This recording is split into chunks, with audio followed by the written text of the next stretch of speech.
L'uomo, sotto diversi punti di vista, è paragonabile al tramvai. A 20 anni è come una carrozza nuova in scia linea de sestri e non c'è niente da dire, va che le una delizia e donne se gasbrian tutte.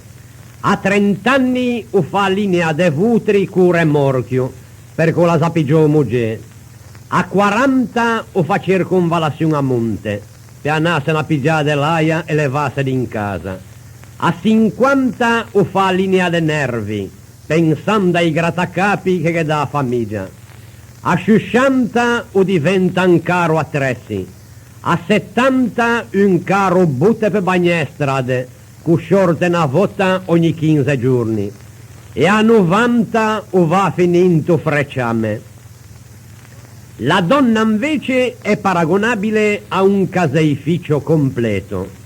A 16 anni è latte intero, a 20 anni alle panna, a 25 alle bitiro, a 30 mascarpon, a 35 recchetta, a 40 strachin, a 45 grivea, a 50 formaggio sardo e a 60 gorgonzola coi grilli.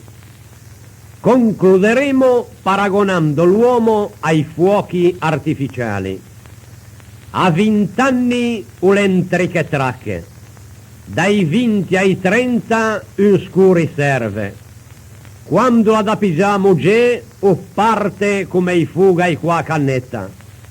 Quando le sposò o diventa un bengala con paracadute. Dai 50 ai 60 è come e rivoltella 100 corpi che fan tutti sciacca ed in tanto ne spara un. Dai 60 ai 70 è come i brichetti da cucina che se fretta per mezz'ora e poi se ne dà una pata lì.